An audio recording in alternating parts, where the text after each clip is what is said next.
അപ്പോൾ നമ്മൾ ഇന്ന് ഉണ്ടാക്കുന്നത് ധാന്വന്തരം തൈലാണ്. അപ്പോൾ അതിന് വേണ്ടിയുള്ള സാധനങ്ങൾ റെഡിയാക്കുകയാണ് നമ്മളെ വൈദ്യർ.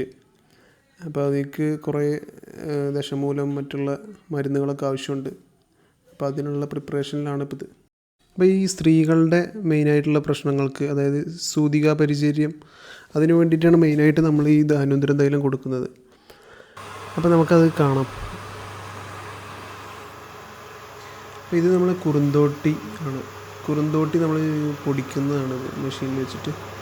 അപ്പോൾ അത് നമുക്ക് കുറച്ചേ ആവശ്യമുള്ളൂ, പക്ഷെ നമ്മളത് കുറച്ച് കൂടുതൽ പൊടിച്ചെടുക്കുന്നുണ്ട്.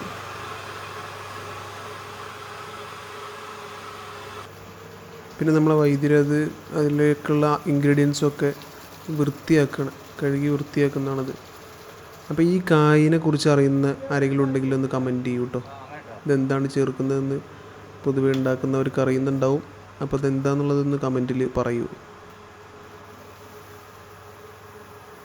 നമ്മൾ ഈ മരുന്നുകളൊക്കെ നന്നായിട്ട് കഴുകി ഉണക്കി പൊടിച്ചിട്ട് വേണം ഇതിൽ ചേർക്കാൻ വേണ്ടിയിട്ട്.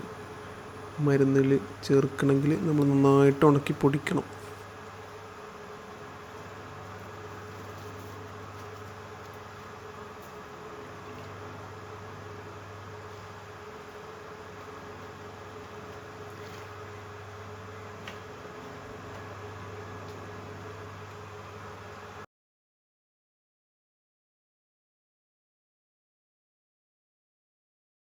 ഇത് നമ്മൾ നന്നായിട്ട് പൊടിച്ചെടുത്തതാണിത്. വലിയ മെഷീനിലിട്ടിട്ട് പൊടിച്ചെടുക്കുന്നതാണ്.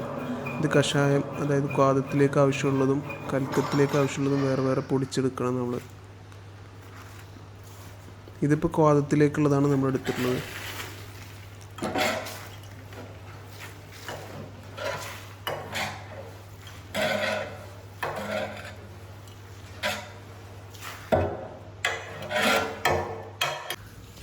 പിന്നെ നമ്മൾ ഇത് മരുന്നൊക്കെ ഒരു ചെമ്പിലിട്ടിട്ട് അതിന് ശേഷം വെള്ളമൊക്കെ ഒഴിച്ചു കൊടുത്ത് നന്നായിട്ട് വേവിച്ചെടുക്കണം. ആദ്യമേ നമ്മൾ കഷായമാണ് പ്രിപ്പയർ ചെയ്യുക. അപ്പോൾ നന്നായിട്ട് വേവിച്ചാവുന്നുണ്ട് ഇപ്പോൾ ഇത്. ഇതാണ് നമ്മൾ ഫസ്റ്റ് പ്രൊസീജിയർ. അത് കഴിഞ്ഞിട്ടാണ് നമുക്ക് നെക്സ്റ്റ് തൈലവും അല്ലെങ്കിൽ എണ്ണ ചേർക്കേണ്ടത്.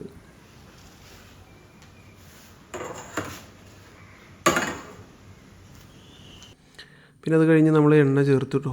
എണ്ണ നന്നായിട്ട് അതിലാവശ്യമുള്ള എണ്ണ നമ്മൾ ചേർക്കണം.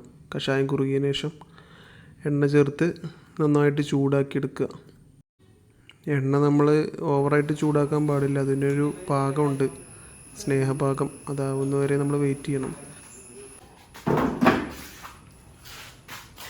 പിന്നെ ഈ തൈലം ഒഴിച്ചതിന് ശേഷം നമ്മൾ പാല് ചേർക്കും കേട്ടോ. പാല് എത്ര ലിറ്റർ നമ്മൾ അതിൽ ചേർക്കേണ്ടി വരും, ക്വാണ്ടിറ്റിക്ക് അനുസരിച്ചാണ് നമ്മൾ പാല് ചേർക്കുക.